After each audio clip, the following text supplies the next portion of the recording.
Good morning. Hello, hello, hello. How is everybody doing? I hope y'all are doing wonderful. I just got here. How am I gonna stretch it out? I'll stretch it out in here in just a second. Stretch it all out. I thought you were gonna watch your show though. Demasian. Demasian. No. We are going to finish our game. I think we made it to chapter 3 and stopped. So we're going to go through that chapter, and if there's another chapter, we'll do that one as well. Hopefully. So.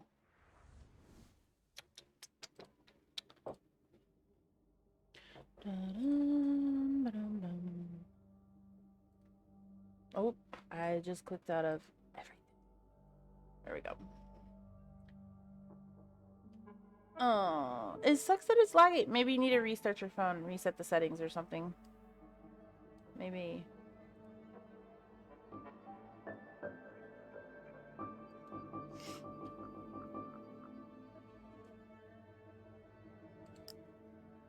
I really hope this music isn't that too.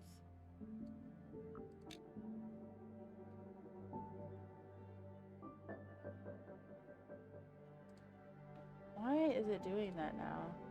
So weird. Huh. So we'll go ahead and finish it. So far, the first chapter is pretty much about her having a dream. She wakes up, Maya, the character, wakes up in a forest, apparently covered in blood, alone, not sure where she's at. And she sees this head that's on the ground. It's severed or cut off or something. And it is covered in blood. And when she touches it, it's like falls off from the body. And so when she tries to get up and move, she sees these shadows, these like spider-like creature-looking things. And like ultimately the decision was that they were the enemy. Or I think we chose the other option. And all of a sudden she like wakes up from this dream and she's on this bus with her friend Anya. And they are actually headed to Norway, or almost there anyway. And she is trying to find out why her mom had left this town so long ago and left her dad back in it, and they've been hiding since then. And upon arrival, everybody's very adamant about not being around her or dealing with her or wanting to speak about the story that involves her grandfather and her family legacy in general. Apparently there are people who still hold grudges because she went to the cemetery and her family gravestone was pretty much broken and smudged out so you couldn't see the name, and basically disgraced and everything like that. So now she's taken it upon herself. Yeah, won't let me watch. That is really weird. Are you doing it through the Twitch app or are you doing it through the internet browser?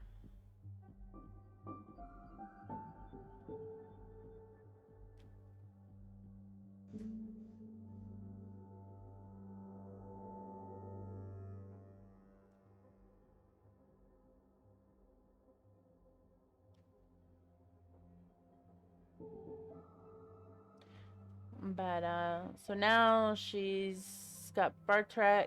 Lisa is another woman who is with Kim, and they are trying to prevent the forest being cut down. And in the as well as Olga, which is an older woman, she's very feisty. As well as there's a reporter there that is actually trying to let them see what the better side of cutting some of these trees down is, because apparently there's a bacteria or a parasite that's actually going through and destroying these trees, which is actually destroying the forest in general. So they're doing it to help, but Maya is so keen on the idea of that. Not even sure where to really go with that. Whether it's because of that or it's just people in general wanting wood to build with and things like that. But right now, she's kind of torn and angry at the same time because apparently this forest is actually calling to her as Kim. So pleasantly put it as, and everybody's being very secretive. They're not really telling her anything about her family, even though they know things about it. So, like, it's kind of frustrating at the same time. So that is another interesting aspect of it. So right now we're at the point where she's just finished talking with the reporter and kind of just went to sleep, I guess you could say. Mommy.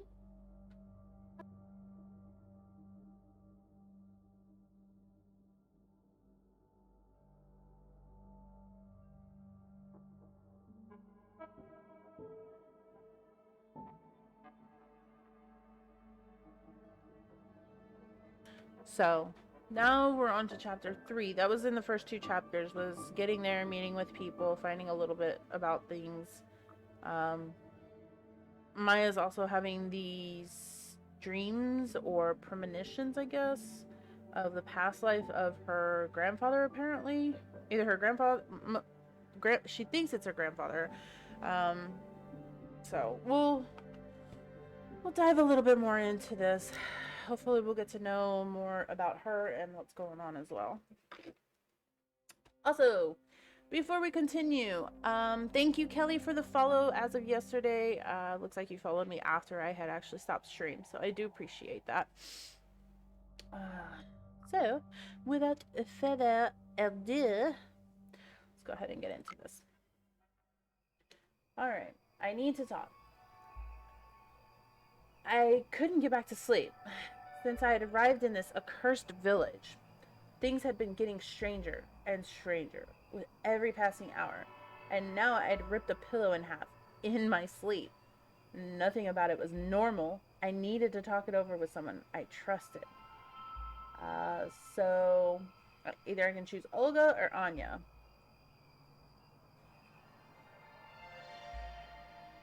Let's see.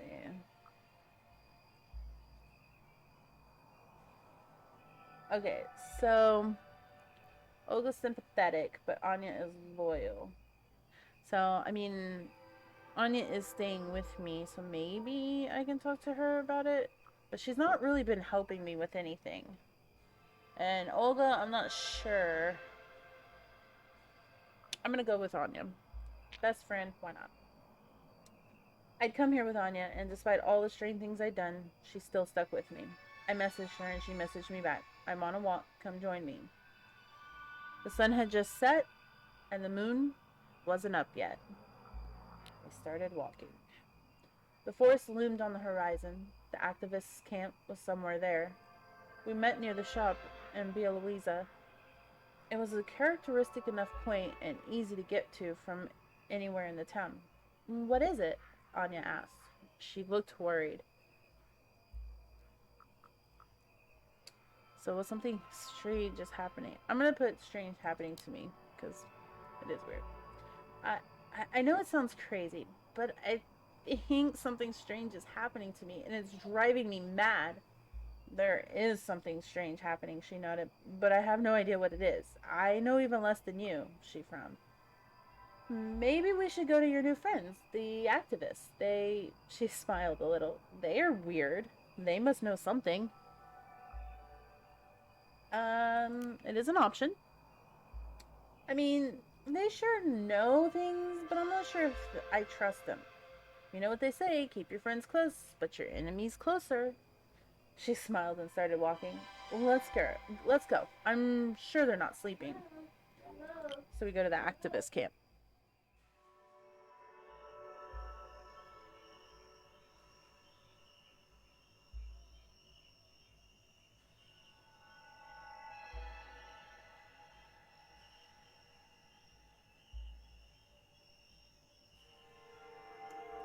All together now. The camp had a different vibe than the logging site protest. There were more people there. When we looked around, trying to take it all in, "They are coming and coming," Anya laughed, excited. The people in the camp seemed quite cheerful. The smells were intriguing. I watched them for a moment. Someone was singing. Okay, so I'm going to watch them for a moment. I saw people at work. Some of them were filling big barrels with sand. Some were busy making what seemed to be posters. The rest were singing or cooking. Everyone was contributing in one way or another. I looked around. I definitely needed to talk to someone about what was going on, about what I felt. Um,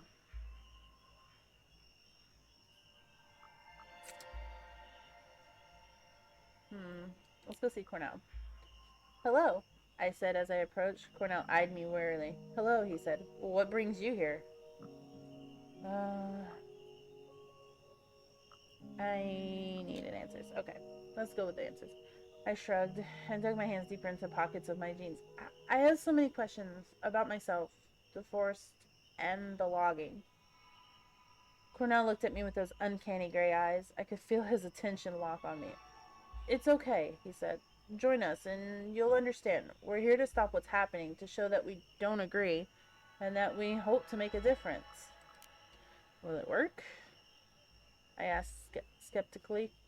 "I don't know. All I know is that it worked before. It worked for Gandhi, and it worked with segregation and the apartheid in the end, and it worked with communism. So let's see if it works with capitalism as well. Violence is not an option here." He smiled. "And I think you know quite well that anger doesn't really get shit done." Mm, I knew that. I smiled back. Somehow being around him made me feel more relaxed. "I know you can count on me," I answered. I had a family debt to pay and I couldn't just be an observer anymore.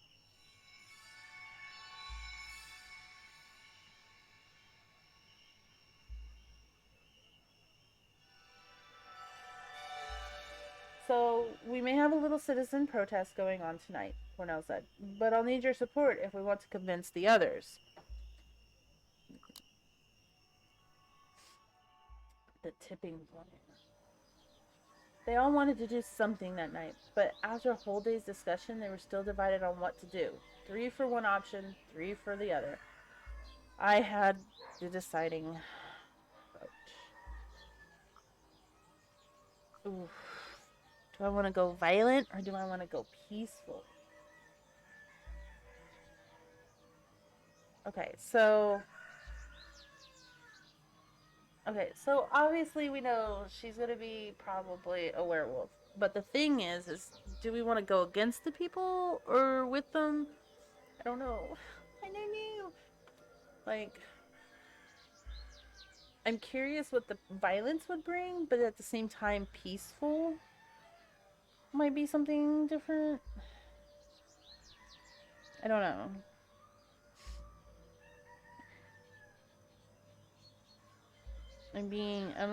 I'm kind of back and forth on it, really.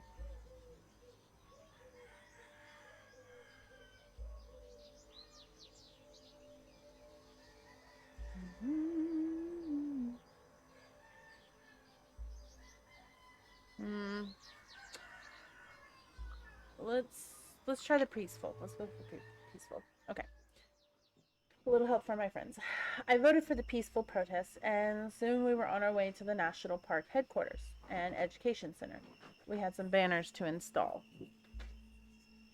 I'm gonna have Anya go with. Let's see. "This is so exciting," Anya whispered. "I've never done anything so illegal."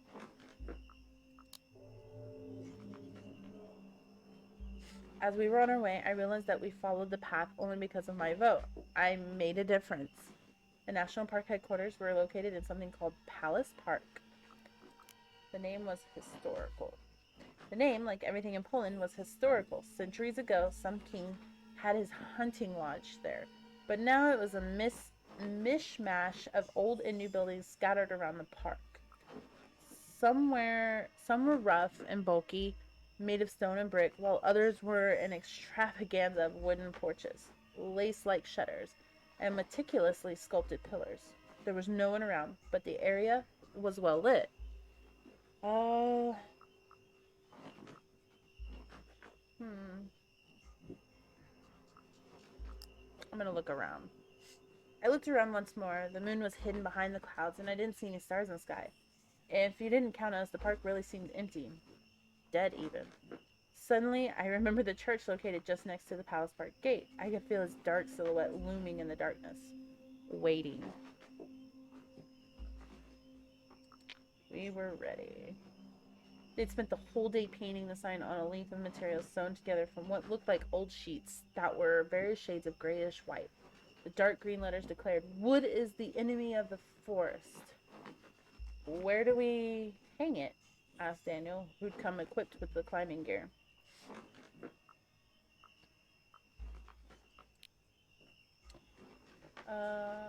I think we should attach it to the drain pipes there. And there. I pointed at two corners of the building, and Daniel grunted in agreement. "It doesn't matter," Olga said, "because hanging the banner is a waste of time." She was clearly upset that we ditched her plan, but perhaps she had a point. I'm gonna let her talk. Let's see. Olga looked at me as though she expected me to say something, but I didn't take the bait. "It's a great banner, and I'm sure it will look good on the pictures published by a number of independent political blogs," she looked at Cornell. "But it's stuck so deep into the overeducated ecological dispute that people won't get it, and the loggers won't care." Cornell just shook his head and gestured Daniel to continue. Soon the sign was up, screaming our message to all of Belouisa. Cornell looked at me. "Maya, what do you think?"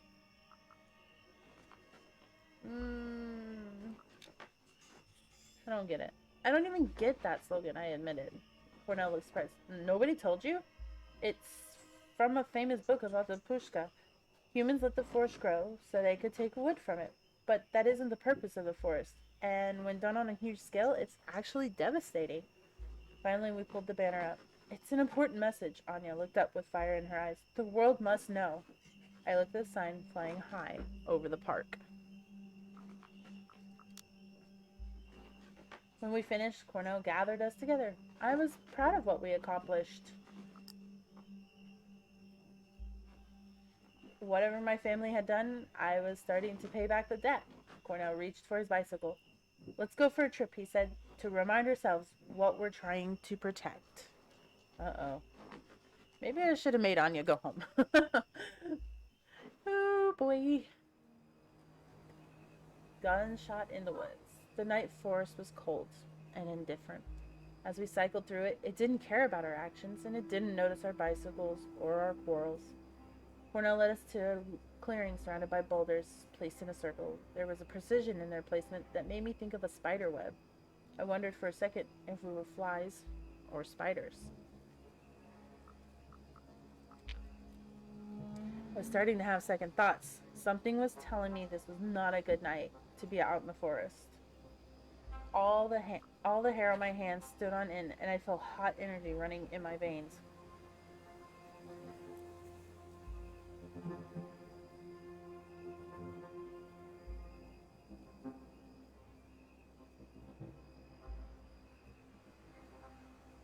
I'll be right back.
through my veins.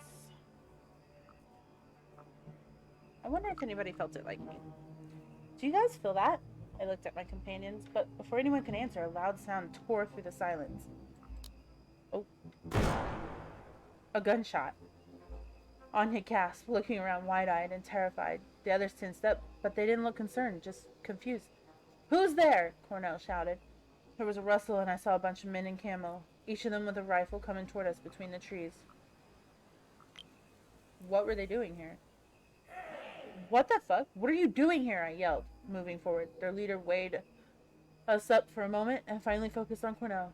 "This area is closed for the night," the huntsman said in Polish. There was contempt in his voice. "There is a hunt going on and y'all are trespassing. We have police officers here, so I would go home if I were you. Unless you want to get arrested." This was a pile of hot bullshit. The guy reeked of guilt. Let's try and de-escalate.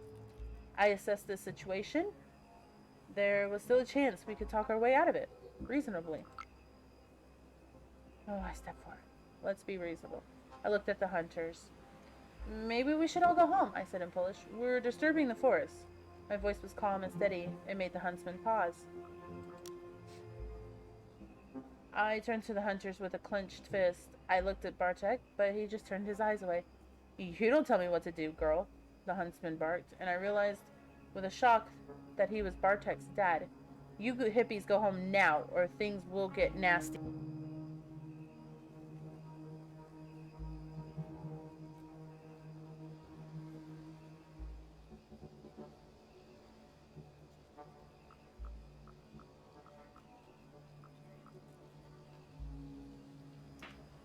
Uh-oh.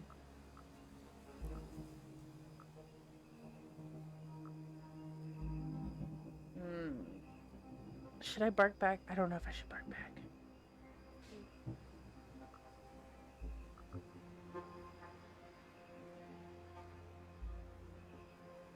I don't want to get somebody killed. Fuck it. I barked back. Let's get roar. "I'll tell you what to do," I barked back, "and you will listen, because you can't even imagine what nasty means until you see me get nasty." He clenched his jaw and spat on the ground. "This is our forest. We grew up with it, and we're not going anywhere. You're the ones who are strangers, so get the fuck out of here." The forest belonged to everyone. "That's bullshit. The forest belongs to everyone," I calmly answered. "He won't listen," Olga said, cracking her knuckles, and then she launched at him. Oh boy. A heartbeat later, a full-blown fight began. Shouts, rays of flashlights flickering in the dark, the wet sounds of punches. Anya took a step toward the fight, then hesitated. She looked at me. "Let's fight! Let's go!" The clearing shattered like a broken window into sharp pieces, its edges cut clean by the rays of a flashlight swirling in the darkness. One piece, a shout. Another, a silhouette leaping. A dodge, a grunt, a punch, a cry. Curses in 3 different languages. My mind was crystal clear as I jumped from one piece to another. A body slammed into one of the men, and he stumbled.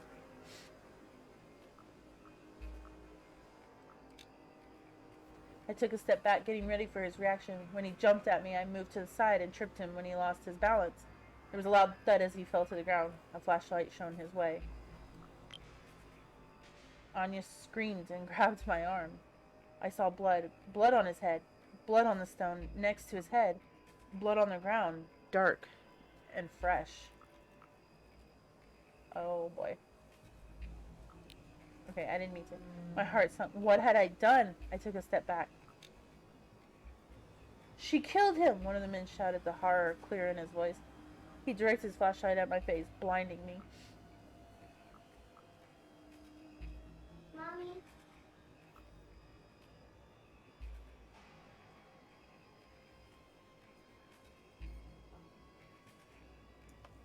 Oh. Cover my eyes from the light. I covered my eyes because I couldn't see a thing and quickly assessed the situation. A second later, I noticed a huge silhouette behind him. It looked at me and his eyes were glowing.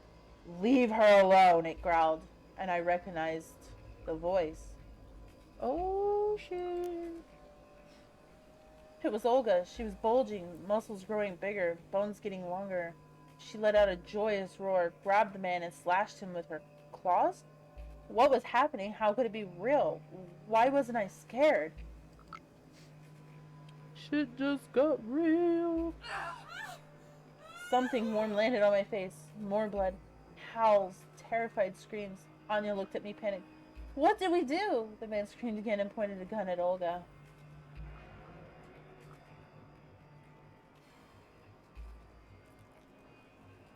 I'm gonna attack the man with the gun. Yo, wolves be wolves, bro. I acted on instinct. I zeroed in on the man pointing the gun and launched myself at him. A gunshot tore through the night. And then, there was only pain.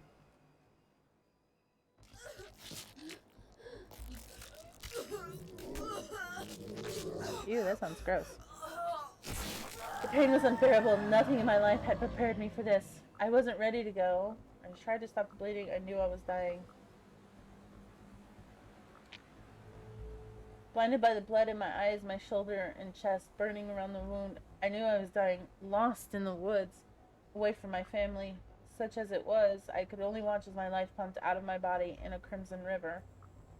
Oh no! I felt the shadows gathering around me, sympathetic, curious, hungry.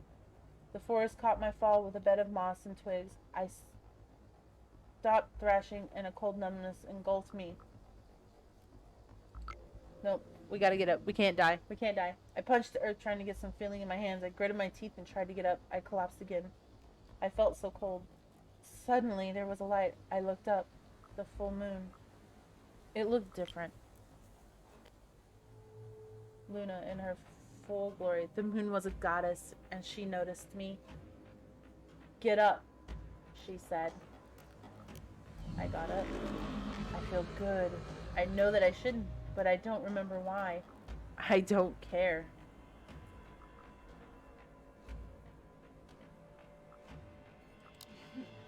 Stretch. My muscles are sore and cramped, so I stretch like I've never stretched before.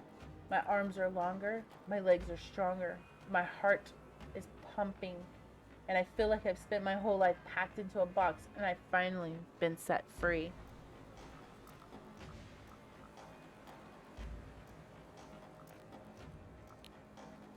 I take a breath and feel my ribs and muscles move.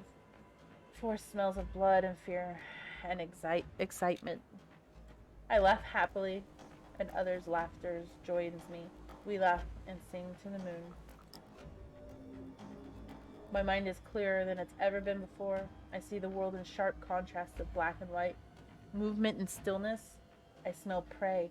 I hear language in the hooting of owls, the whistling of the wind, and the snarling of wolves. I am what I was born to be.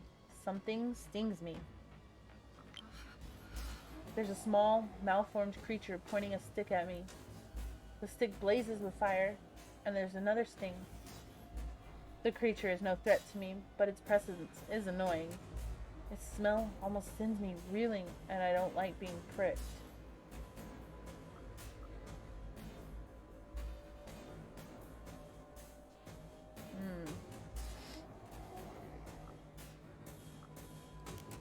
Push it away. I push the creature away and it flies through the air making funny noises. Then it hits a tree and stays there, pinned to a branch like a butterfly. My ears prick and I hear more creatures running blindly through the bushes. My leg no longer stings and I feel better than ever before. Ooh. Maybe it's a dream? I think as I move silently through the undergrowth. The creatures are running away, their backs turned to me. A growl escapes from between my teeth, and one of them turns my way. It challenges me. I roar and the creature falls down and curls into a ball. It smells of ammonia. Piercing light burns my eyes. I hear more creatures coming my way. They want to hurt me. I'm gonna fight them. With a roar, I attack them as they slowly stumble, trying to understand what's happening. There are sharp noises, there are sudden flashes, and the air smells of fire and singed hair. They hurt me. I bite, and I punch, and I roar. I flare my nostrils and there is a new smell. Something is coming. Do creatures? No. Something else. See them moving among the trees. Suddenly I'm surrounded by them. I think I know them. They seem familiar. It's like I met them in the past, but they were hidden. They close in on me. What do they want? Let's wait. I relax and wait for them unflinching. They approach me and sniff the air. Their smells are overwhelmingly familiar. Once the people had sounds attached to them, but now realize the sounds were not their true names. Run with us, they say. We howl with joy, and everything that hears us trembles with fear. Then we run through the forest and through the night. I get lost in the moment and pay no attention to the others. I am alone in the heart of the forest. I look up and see no moon, only clouds and tangled branches. Uh-oh. Something changed, and I realized how tired I was. I stumbled. The night sky was full of stars. Confused, I opened my eyes. The forest around me was thick and dark. The tree trunks, wrapped tightly in dark-leaved ivy, were covered in ripples of lichen where the vines hadn't taken hold. The thorny, leafless bushes at their base were overrun with nettles. The fungi radiated with a ghoulish, sickly green light. Dark, sponge-like mushrooms clung to the fallen trees. I took a deep breath and winced. There was a foul smell in the air. Guys, we're back at the beginning. It wasn't the forest that smelled so foul. It was me. I looked down and saw my hands covered in a dark substance. I was naked. A sticky, glistening film of liquid was clinging to my skin. I could feel it on my face and my hair. Blood. Whose blood was this? Had I killed someone? I remembered my dream and slowly lifted my eyes. Dead bodies were strewn around. There was a severed head right in front of me. Oh, the face was contorted, the eyes bulging, the mouth open, the tongue stuck out. It was obscene. I doubled over, retching. I recognized that face. Oh no. It was one of the hunters, the one that had tried to stop me. The head watched me with reproach. No! I let out a long, blood-curdling scream. The night swallowed it. The bushes rustled, and a moment later I saw Olga coming from between the trees. She looked at me, at the head, at my face. She came closer and squatted beside me. It's okay, she patted my shoulder. You're a werewolf. I looked at her. I blinked.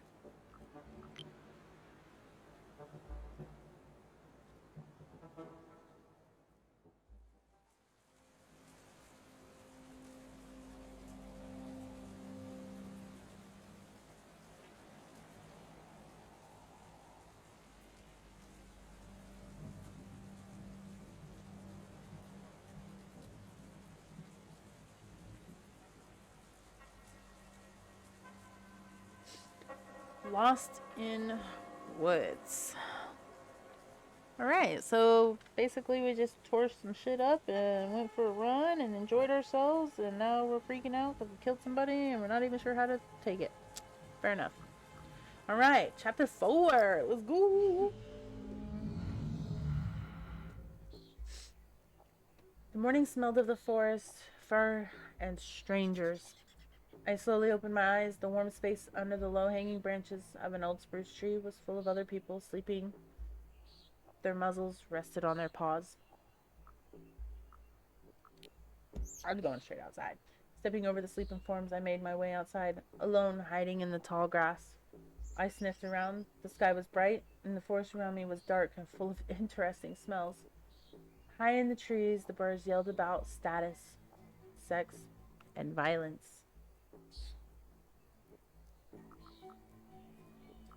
Memories. Something opened in my mind and memories started flooding back. The fight, the gunshot, the strange dream about being a werewolf. A creature stirred in the bushes nearby, a tall, dark silhouette, a strangely familiar smell. I tensed up and watched the human as they looked around. Maya, there you are, they said when they noticed me. It was time to get out of there. Suddenly, a feeling like cramp or spasm surged through me and everything changed. I was Homid, the human form. My body started resetting itself to the familiar shape, and it hurt. Bones broke and fused again. Muscles and sinews moved under my skin. I cried and thrashed. Then, panting and sweaty, I was Homid again. I hit the ground with my bare ass. Colors exploded. The morning breeze suddenly became cold, and I shivered.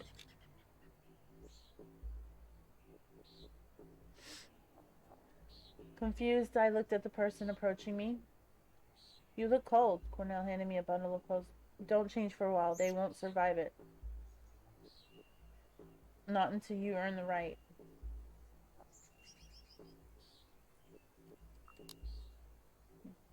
I snatched the bundle and started pulling the clothes on. Sneakers, loose-fitting jeans, a hoodie with a unicorn. They fit perfectly. I thought about the previous night when I was raging through the forest, about how differently I experienced the world through the wolf's senses, and about the discomfort and confusion of changing shape. So, I was a werewolf. There's no denying it. I was no longer human.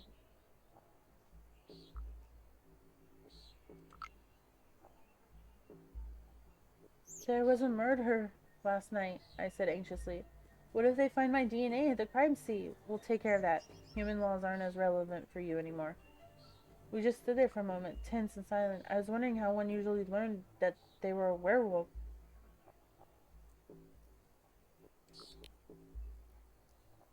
It doesn't make any sense, it suddenly struck me. How come nobody knows werewolves exist?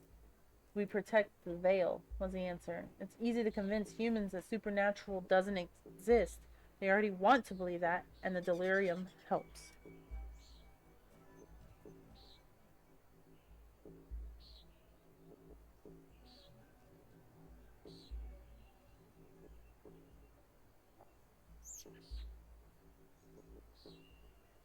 Okay, delirium. You mean delirium as in the medical condition? I asked, remembering something that I'd read about acute confusional states. You'll have to ask Pat for that. But the gist of it is that humans are incapable of remembering what they saw. That they saw a Krynos. He laughed. They panic, turn away, and instantly forget. Every time.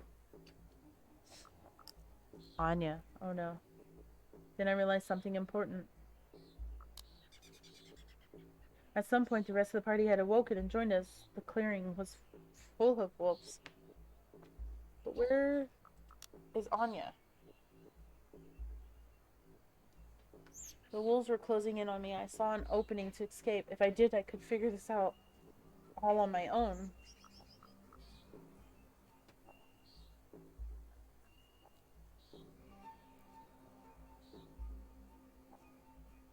Ooh. We're gonna accept this. Let's see how this works. I want to see. Hiding the bodies. The headless body was heavy. They said that as my first kill, it was my burden. It was my duty to take it to the burrows.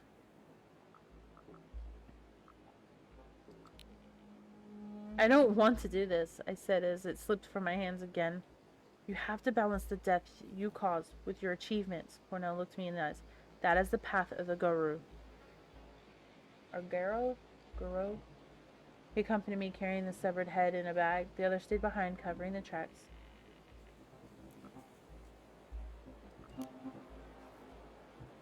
I murdered a person. How do you live with that? It's hard, Cornell admitted, looking at me with sympathy. But we're at war. Death happens. The faster you learn to accept it and honor it, the better the soldier you'll be. I'm gonna keep dragging it. I kept dragging the body, getting more tired and more sweaty with every step.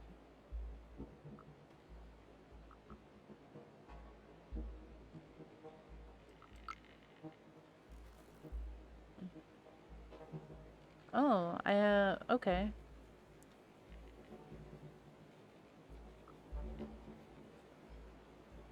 Oh, so I get to pick my form. That's cool.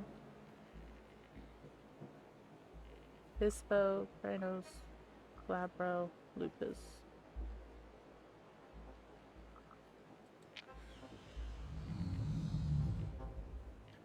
I was Glabro, the near-human form. The pain was stronger than I ever imagined. I felt my muscles spasm as they rearranged themselves. My jaw cracked and my mouth filled with blood. I clenched my fists and claws drove into my palms. I screamed. When I rose, panting and sweaty, I was more than human. I was Glabro, wolfish, strong, scary. The change hurt more than I expected. The world shifted. Not much, but enough. I felt my teeth get sharper and muscles stronger. I picked up the body. It was a lot.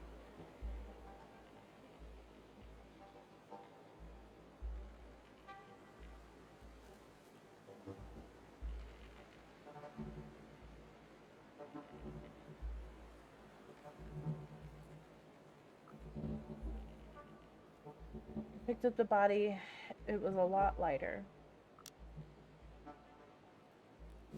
We went on, but we weren't alone. I realized there were two shapes in the bushes on either side of the road. One bigger and dark gray, the other small and white. Ah, my companion smiled. I see you've noticed our patrons. Patrons? Sorry, what now? Patrons? I asked. Yes, the spirits who help us fight our war. The two animals stopped in front of me in the middle of the path. We came here to teach the cub, said the wolf. She smelled of ash and tears. I couldn't believe what I saw. It made no sense. I felt as if my brain was short-circuiting, trying to interpret signals not meant for human senses. Okay, so kind of reiterating, she literally had this dream about tearing these people apart and killing them and everything like that. She turned into a werewolf.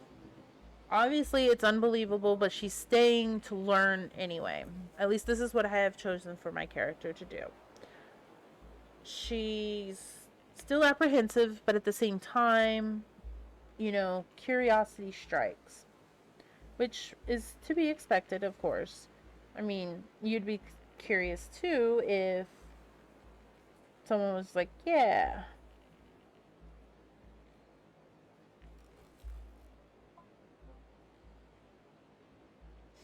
So now we're just dragging a body, and pretty much that's the gist of it, right? Alright.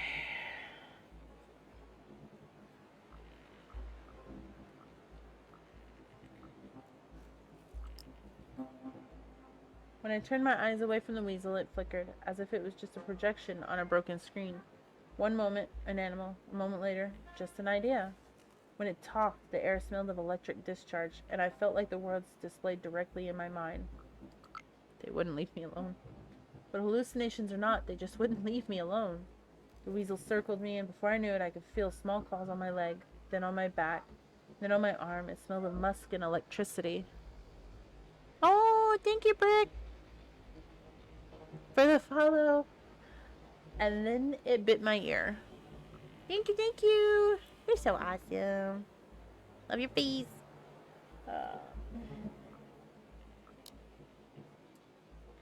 Get off me, I yelled, trying to knock the weasel off my arm. Ooh, a feisty one. I like it. Its electronic voice echoed in my head.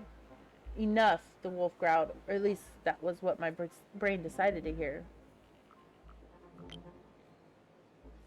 In the beginning, there was Gaia, aka Mother Earth, and she gave birth to the mighty breed of warriors, the weasel began. It sounded electronical, like a teenager reading a Wikipedia page over a voice chat.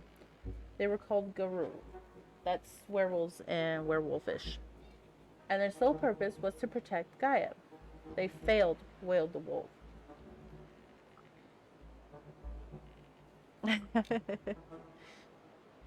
Why did they fail? I looked to the weasel for advice.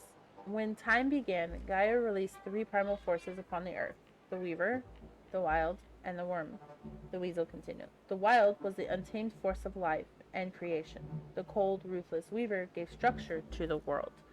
And the worm destroyed what needed to be destroyed, creating balance.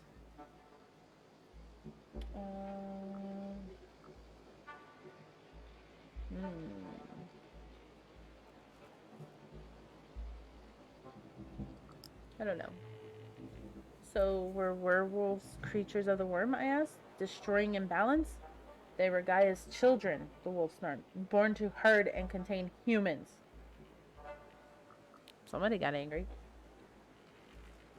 I can see that something went wrong, I smiled wryly. The weaver grew too ambitious and trapped the worm within its lifeless web. The weasel answered, confined, and denied. The worm went slowly insane. The wolf wailed. Now, Gaia is dying, choked by the weaver and eaten alive by the worm. What? Wailed the wolf. And you cannot reason with a worm, she snarled. You can only fight it. Then it turned and led the way. It took us to the burrows. It didn't look much different than the other parts of the forest until you noticed the mountains, that is. There was something about the flattened hills that drew my full attention. Bigger in the past.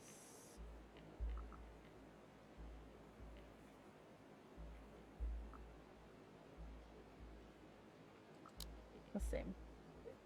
I can imagine them vividly when they were built. The tall, proud burrows, the dead decomposing underground, returning to the earth, feeding new life. The trees around us were the fingers of the dead, protruding from the ground. And then it happened. It was a feeling anchored in my chest, akin to the taste of ash in my mouth and the smell of smoke. Longing, sadness, resignation. But there was more. A sense of sacredness. It filled me with a calm excitement, and when I closed my eyes, I saw fire burning in the darkness. Cornell kneeled near one of the mounds, put his hand on it, and whispered a few words. I saw the ground open slowly, like a mouth in the earth. I sighed. Let's do this. We put the body in the hole. We took the severed head and the body I'd wrapped up in sheets and put them in the hole. It closed slowly, and I could swear I heard the trees nearby sigh in anticipation. The wolf howled, and I could feel the hair on my hands rise. Welcome to your new life, the talking white weasel grinned. We have something else to show you.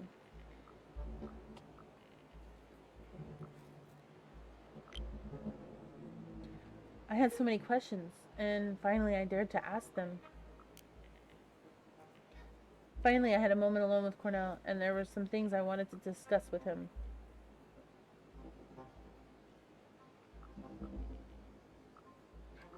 Him and Olga. How do you know Olga? I asked. She was in my pack back in Berlin, and for a moment we fought the worm together. He shook his head, but then we lost the battle, and she went back to Poland.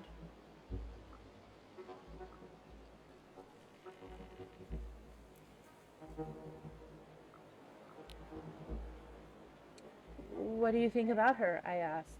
She leads the sept as well as she can, but, sometimes I think she just wants revenge, not to solve the problems. Could they be solved? I asked. I think so, yes, but not with such radical ways as she presents. She calls for war laws to be obeyed, and we are not even at war yet. Enough talking, the white weasel grinned. We have much to do. Why is everybody so angry all the time? Vision quest. All right. You are a cub, so you have special privileges, said the weasel. Pushka will grant you a vision. You must see to understand, said the wolf. Think carefully before you choose what to see. Ooh, shoot. So I can see about my family, or presently what's going to happen now, or the future of what will happen.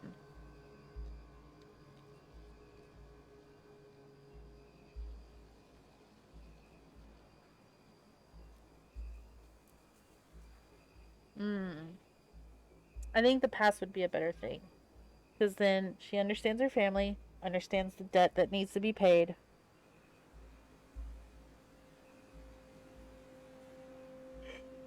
Oh boy. Decisions. I like decision games, but at the same time, they get me flustered.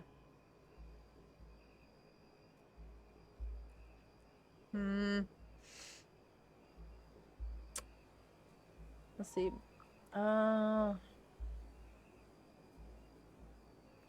I don't know. Because she doesn't know about her past, but now is like, oh my gosh. You know what? Let's go with the past. Because when you want to know what debt you're trying to pay, especially if it's like your family debt. She took on this debt from her family and doesn't even know what it's from. All right, let's go to the past. Woo! Let's do it. The tangled paths. It was hard to find the barrows, although I knew where they were. When I looked behind me, the path had disappeared. The forest is bigger than I imagined and not easy to navigate. Dead trees blocked the paths trodden by animals. The dense undergrowth made it impossible to walk in a straight line, and soon I was lost.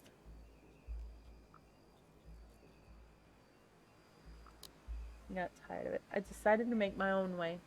Since the change, I had become acutely aware of how my body worked, and I remembered what humans were good at: running, stubborn, relentless, long-distance running. Not as fast as a deer, not as nimble as a wolf, but steady and without rest. So I ran. And then I was there. The barrows.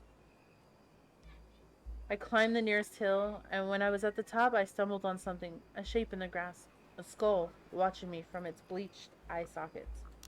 Why would you touch that? Here, let me touch it. Yeah, that's always right. There is a swirl. It starts deep within me, and then it expands. Everything is in motion, and there is no center anymore. Hmm. Let's start with the forest. There's a forest. I run among the trees, and suddenly I see a hamlet where a clearing once was. My howl is like a keen. The houses are mere huts. There's almost nothing that protects the people from the forest. Their clothes are rags, their feet are bare, their hair and long beards are unkempt. There are wolf cubs. Then there is blood. Then the howling begins, the mournful, blood-curdling keen of a mother who just lost her children. Watch, whispers the voice in my head. Watch and remember. But I cannot just stand by and watch. I want to act. I weigh everything for and against the humans, and I find them guilty. The forest wakes up, erupts with rage, and powerful furred bodies surge through the trees toward the village. The humans try to escape. They scream and beg for mercy. They try to protect themselves with fire. The Garus rise up, their talons red with blood, their eyes glazed with fury, and the fire is yanked from their hands of the villagers. Damn. The houses start to burn. The keening turns into a howl of joy. I am there from the very beginning. The Garo have my eyes, my face. They are my family. I am the blood of their blood. I am part of the story from the very beginning. And I do it again. And then it happens again. Humans return. They rebuild the village, this time stronger and better protected. The keening begins once more. Then we, the Guru, come down on them like wolves on the fold. And again, new villages, new fires, more blood. And again and again, seasons change, centuries pass. The keening continues, villages in the forest burn, till one day there's only one Guru left in the family, and he slays his own kindred in the fit of his first rage.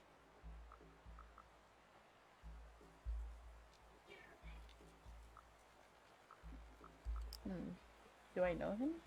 He's young, but I recognize someone in him. An old man I know. He used to tell me stories about the forest before my mother took me away. No! I stay there and I watch, but I can't move. My throat burns, my stomach is in knots. I want to scream, but I have no mouth. I feel the fire. I smell the blood. I smell the ash and tears. I see the large ash-gray wolf looking straight at me. Her eyes are golden. She weeps. It is in your blood, she says to me. It is your duty. It is you. Come with me, child. Be my fangs and claws. There is no one else to be my cub. Come to me, child. I will nurse you, and I will lick your wounds. We will kill together, we will feast, and we will be merry. The forest will grow. I looked at her, and perhaps for the first time, I saw her for who she was. Her pelt was marred with fire, her eyes were smoking embers. Ash was falling from her heavy flanks. She looked old, ancient, seething with anger.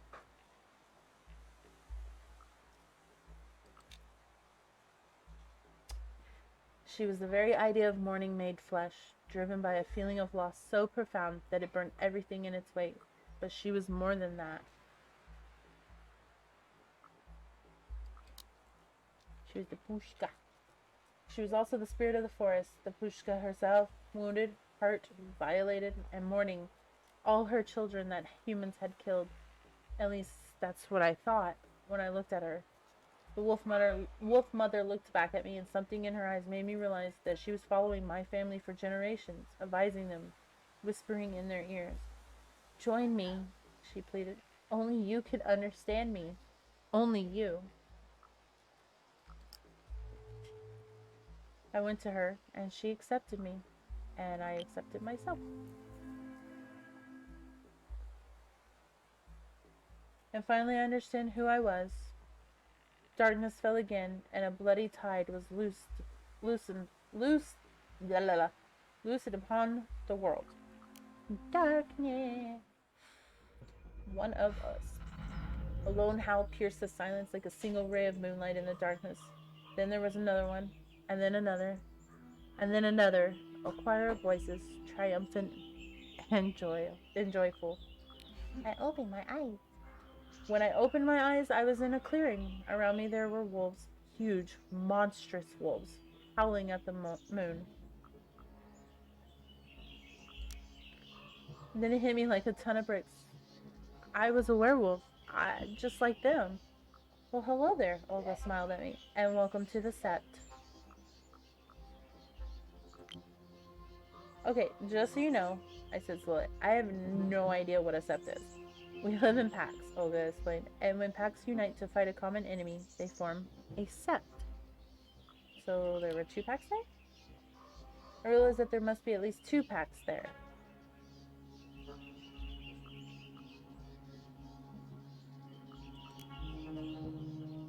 A great-eyed wolf changed into Cornell, and soon Pat and Kim joined him. We are the winter weasel pack, said Kim. A white shadow settled on Pat's shoulder. I smelled musk and electricity. 3 of the monstrous wolves changed. Olga and Lisa stood up, human-looking again, their clothes rumpled. The yellow-eyed wolf by their side turned out to be Daniel. We are the pack of the morning wolf mother. It's a wolf mother, said Olga. They smelled of ash and tears, and for a moment I saw the wolf spirit among them. We are all Gaia's soldiers, said Cornell. In that we have no choice, but we can choose whom we fight alongside. Did I have to join one? Do I have to choose a pack? I asked, just to make sure. No, Garu can survive on their own, Cornell said with sympathy. Your old human life is over, but we will never abandon you.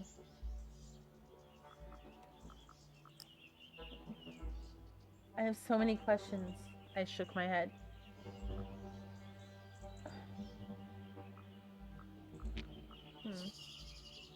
You are from all over Europe, I noticed. Is this like a standard for a Sept?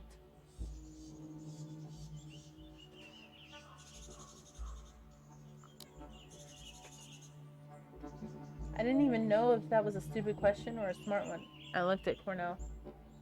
It's far from the standard, but desperate times make strange bedfellows, he smiled sadly. Normally a Sept is dominated by 1 tribe, maybe 2.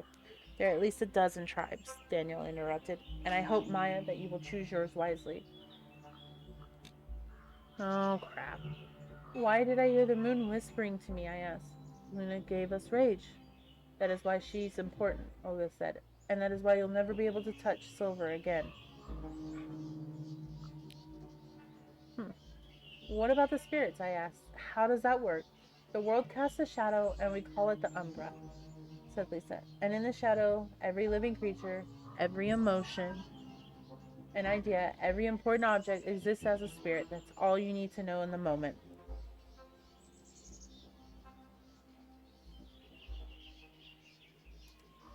Who was winning the war? If there's a war, I asked, who's winning? At the moment, the worm, Cornell said. The word reeked of decay and I'm reading a story. Really? Oh my god. Fury. Oh my god. You were horrible. I'm reading a story. You had to get me back, didn't you? You had to do it. Oh my gosh. I'm like so into this story. You literally scared the shit out of me. Oh my gosh.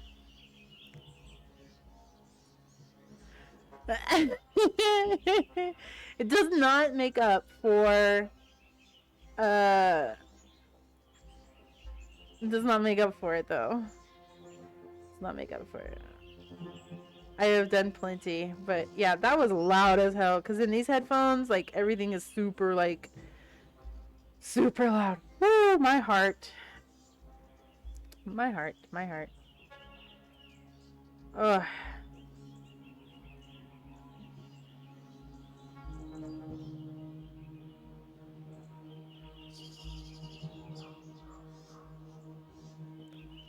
Whew.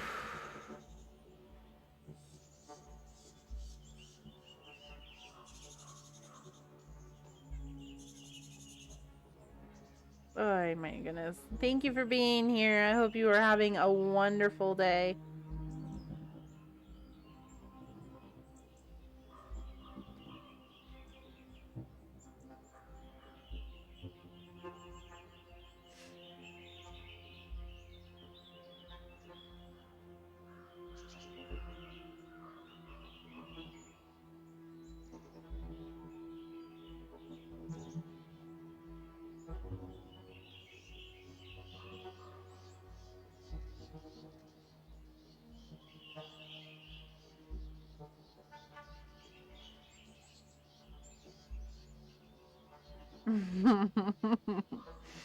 Day's going good. I was about to start up and I saw that you were on. And you just had to come in here and scream in my ear. I love it.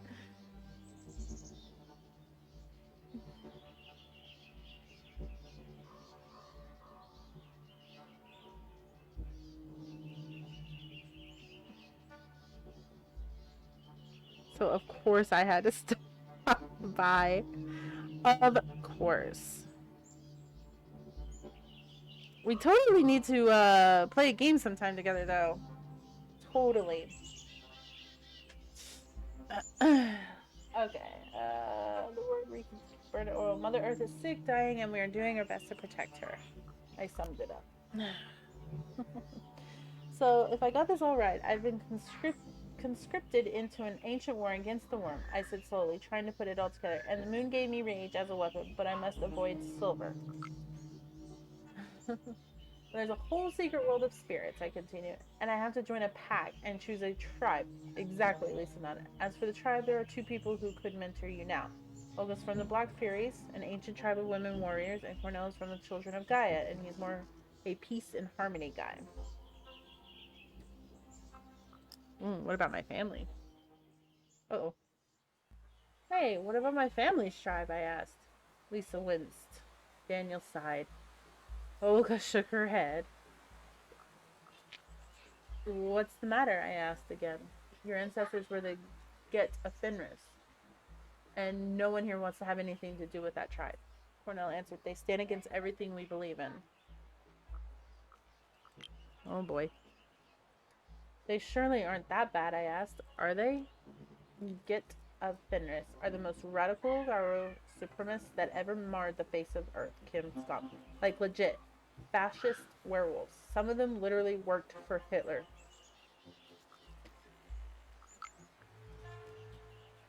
You know nothing about my family, I said. So don't you judge my grandfather. I knew him. He was not a bad man. Every villain in history thought they had reasons to do what they did, Kim smiled bitterly, and none of them saw himself as a bad man. For a moment, we were all silent. I want to know more about these tribes. I wanted to learn more about the tribes and find an option that would really resonate with who I was.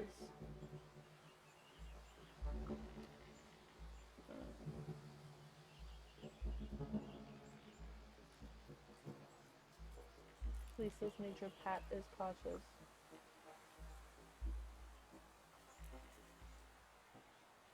Let's talk to Daniel. Let's see what he says.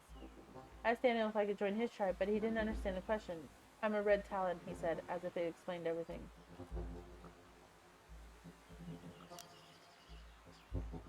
What are the red talons? I asked Daniel. It is the T tribe of the Garu who are born as wolves, Daniel explained. We usually don't mix with others, and we kill humans. But since I'm the only one here, I decided that it was better to join the rest. It was a wise decision. Better to have a pack than to be alone, I said. He nodded. There are always a strength in numbers. I protect my folk better when there are more werewolves around. Your folk? Wolves. Yeah, he's a wuss. Thanks. That's all I wanted from him. Let's talk with Lisa. I asked Lisa about her tribe, but she inherited her Cyber. Hi, Pac-Man. How are you? Legacy from her Buryat grandfather. She said I didn't know the proper legends, customs, and culture to join.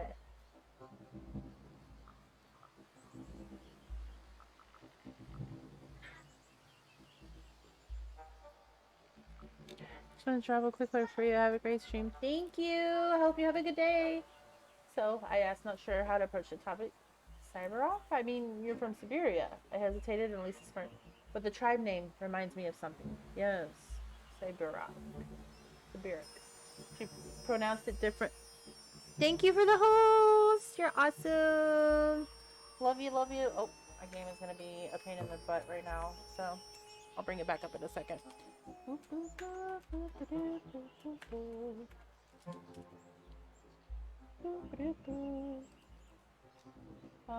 Pronounced it differently, so it sounded like a Polish word. I must have heard it before, but wasn't the word Russian?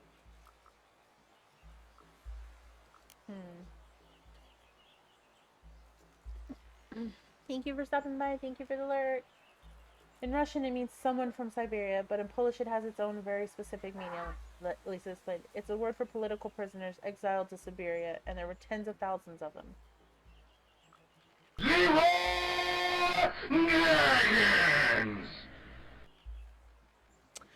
So I jumped, bit my lip, but I didn't make a sound. That was super freaking loud in my ear.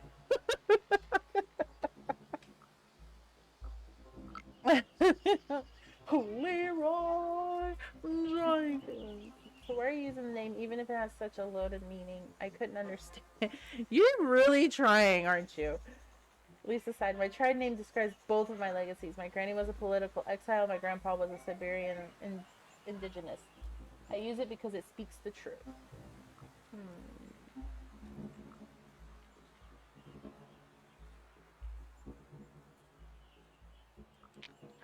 Really, we're always super loud, but still, yeah.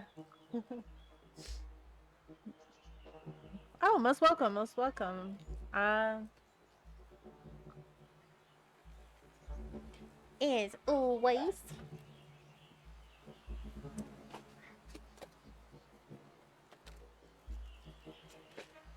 Are you playing some single player Phasmophobia today?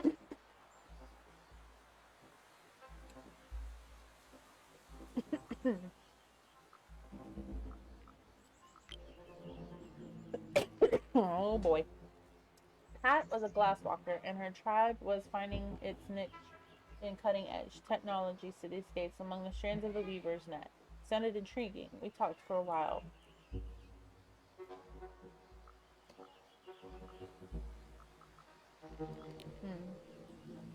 I wouldn't take you for a werewolf, you know, I said to Pat. She snorted. Why? Because you look mostly harmless, I admitted. She shrugged. I am, and I didn't expect to turn out a werewolf either. I was a student, happy with my tablet and coding, and then boom, I was a girl. How did you meet Cornell? I was curious. I was in his first pack. We were both hanging out with the activist crowd back then when things went south and he disappeared. I found him. Ow, I asked. I rolled her eyes. Girl, please, I'm a tech nerd. So I found him and talked him into coming back.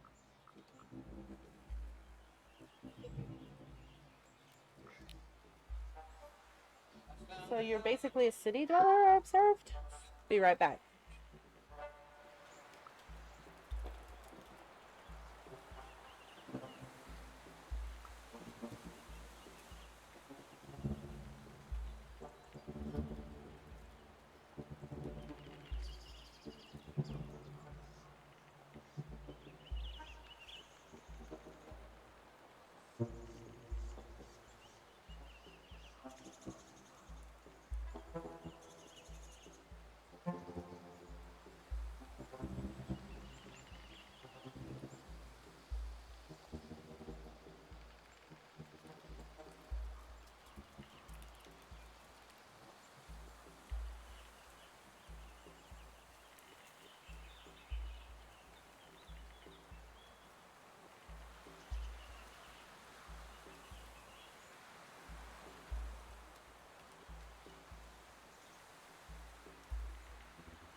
Okay. Thank you. You as well. I'll probably stop by and say hi.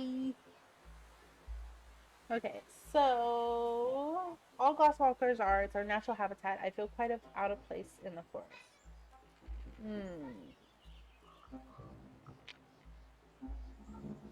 Is it a tribe thing? I asked. Interested. That's what it is. She nodded. We use the weaver to fight the worm, and the forest is not the weaver's domain. And I happen to be quite fond of humanity. They have great potential. Finally, I stopped asking. I had to think over what I'd learned. Alright, let's talk with Kim. She's angry. Kim told me a lot about bone gnars, urban werewolves fighting for the disadvantaged and the marginalized children of the rat. Let's ask Kim about her story. It's always about prejudice, said Kim when I asked for their story. That's not what I asked. I asked about how you became a werewolf, I clarified. Patience, darling. Kim waved their finger at me. I've seen it all, you know. I was born on the day when the Berlin Wall was constructed and half of my family was cut out. They looked somber. I ran away from home when I was 13 and hung out with some really weird crowd at the zoo station. Why did you run? I asked. I liked it there. There were animals and we lived like animals, but I liked it. Kim shrugged. You see, I always knew I was a werewolf. My family was full of them. I went through everything you could imagine. Punk rock, Berlin squats, drug dealing, gay clubs, you name it, I was there. I nodded and Ken continued their story.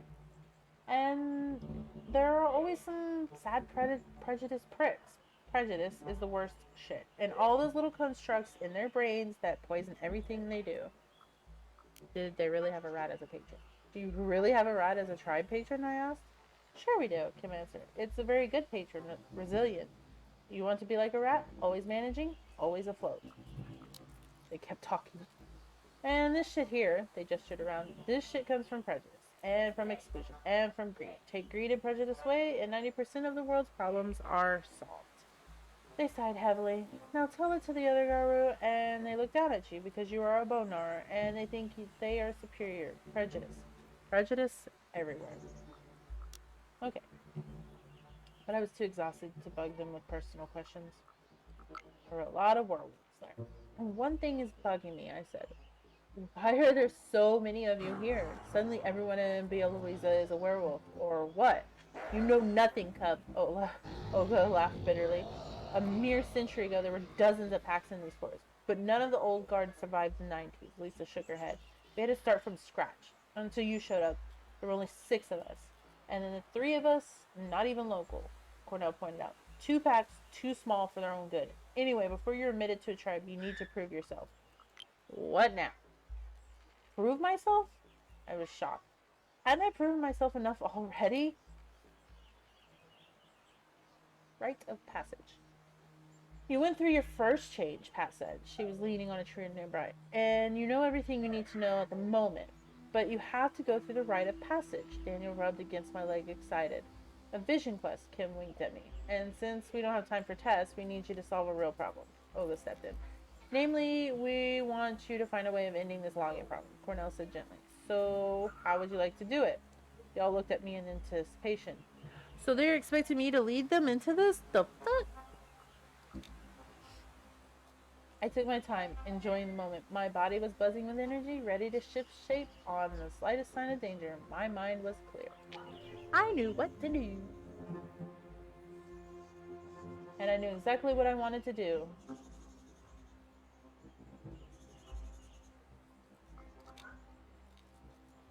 We need to find the source of the corruption, I decided. When we eradicate the cause, the symptoms will go away. Never mind the loggers, Kim made a dismissive gesture with her hand. We have to inspire the protesters. Lisa rolled her eyes. You're all blind and ignore our most powerful ally, Lisa rolled her eyes. There are many ancient spirits in the Pushka, and we should talk to them. There must be someone responsible for this shit in Villa Luisa, here at the local level. I continued. I want to have a talk with them. Cornell bared his teeth in predatory smile. I know exactly who we should talk to. Daniel beamed, spoken like a true Philodox. You were born under a half moon, weren't you, Maya? I looked at him in surprise. How did he know? Mom always told me that when she gave birth to me, the half moon was shining through the window, reminding her that this too shall pass.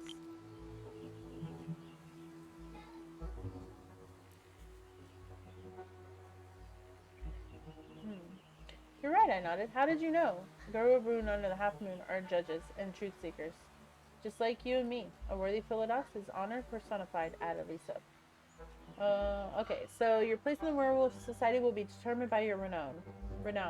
You can earn glory through defeating mighty enemies and succeeding at dangerous quests. You can earn honor by following your moral imperative and upholding the laws of the Garu. You can earn wisdom by acting efficiently and thinking well before you act. Your renown will change as you play, contributing to Maya's legend among the Garu. No pressure at all. Olga must have sensed my confusion. Come on, we have a lot to discuss, she patted my shoulder. And we have to find your phone and wallet. I nodded and followed her. I had to tie up loose ends in my old life. Back to the beginning. I'm sitting on a bus. The sun streaming through the windows is making it hard to see. The narrow road cuts through a dense old forest. I remember doing something important, walking among the trees, looking for something, losing something I loved, gaining something unwanted. But then I'm fully awake and the memories scatter away. We're almost there, says Anya. I did some searching. She looks at me from over her phone. This place is amazing, the last primordial forest in Europe.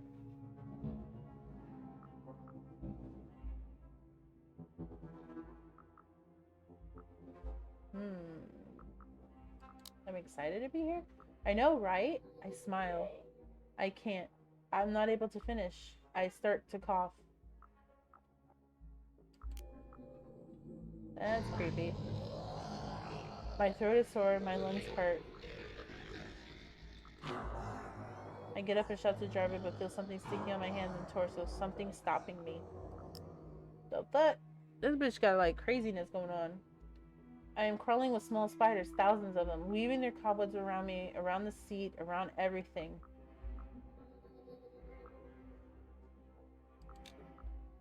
I try to scream, but they gag me the moment I open my mouth. A few seconds later, I'm covered in cobwebs, unable to move. I hear a hiss. Then slowly, a long, dark, bloody shape comes out of Anya's eye socket, pushing the eye out. The black snake that reeks of rotten meat, acid, and oil. Don't fight, Maya. You're already mine, it says. Just like your grandpa. And then it kisses me. Weird.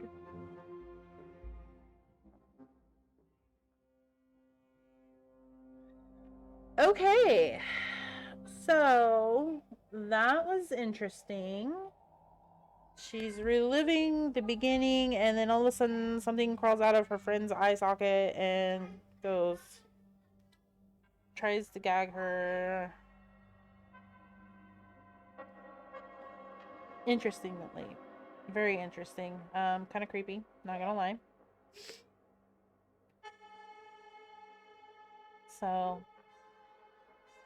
okay, so now she knows she's a werewolf. The only thing is now she is in charge of trying to bring down the crazy that's going on with the forest, but she's still having these nightmares. And I'm wondering if it's something that's trying to deter her or cause problems in order to bring about the war anyway. You know, like, since I chose to do maybe something peacefully in a way, but whatever it is like, nah, that's not what's happening type of thing. But then again, it's like, I want to know what is going to happen to her friend. You know, like, Anya was in that forest. Did she run away as well? Or, like, is she terrified? Does she know what happened to Maya? Or should we have Maya tell her if that's a choice?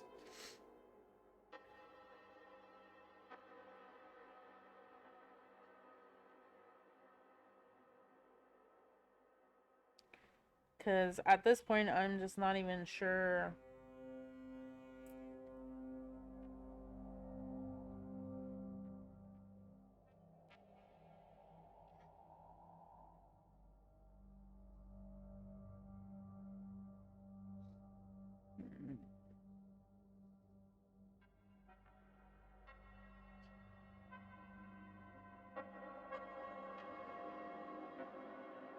So, but I am gonna call it here, because I don't want to get through this too fast, and I don't know if we're at the end or not, and I want to make this go. Like, I want to enjoy this story, and I really am enjoying it because a lot is unfolding now. She's done her transformation. She's killed someone, and now she's got to pass this test, and she's got to take care of this problem. Like, they're literally like, hey, this is our problem, and now we have a new werewolf, and now you're gonna take care of it, type of thing.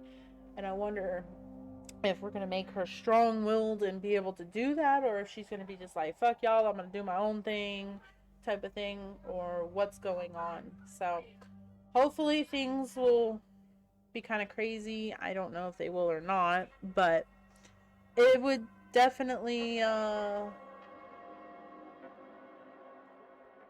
it is definitely different. Something interesting, for sure. For sure. So,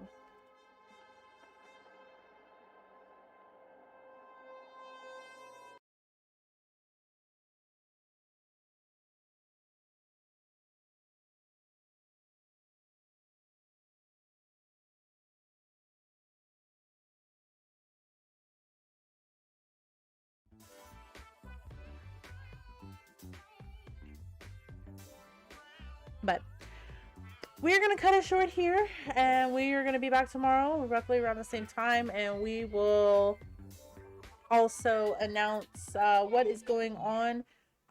We will be doing a gift card. We were gonna do a game thing, but we're gonna do a gift card giveaway instead. In order for you to actually be part of this, you do have to join the Discord. And keep an eye out on that. In the Discord, we will be doing that. If you join, I will be setting up a system so that you can join through that way and have a roulette system that way. We won't be doing it on Twitch because of the bots and things like that. It makes it fair. So if you do have friends, please, I do ask that you do follow on Twitch and join the Discord before you are in the roulette. If we do not get enough people to join, we will hold it for a following week. That way we have enough people to join and have fun and things like that. So, but we will be back tomorrow, same time, 10:30 Central Standard Time. I appreciate all of the biddies. Thank you, Fury. You are awesome for those. I appreciate you so much. I hope your stream goes very well. Pac-Man, I hope you have a wonderful day. Thank you for coming by and lurking and saying hi. And thank you also for the hosting. Brick, thank you for the follow. Kelly, also thank you for the follow. I thanked you earlier as well. Demasian, thank you for the stretch it out. It was really needed. So if you did like the stream, if you want to get more into the story, we'll reiterate some of what's happened again at the beginning of the stream, and then we'll come back into it and see if we can finish it out and see what happens on from there. If you do like the stream, please do follow along. If you really, really, really love it, please give it a sub. This is not the only games I do play. Of course, I do the survival, the Ark. We will be doing a new game after the holidays. It's going to be something definitely different. It will be in VR, so it is going to be something a lot different. Hopefully, I can get some players together, and we can have some fun. But I will announce that on Monday. I will announce that actually tomorrow, because over the weekend I will not be here. So tomorrow I will announce what we are playing on Monday for the new game and things like that. So I love your faces. Thank you for being here. I hope you'll have a wonderful Christmas/holiday, and be safe, stay warm, everything. Love y'all. Mwah, mwah, mwah.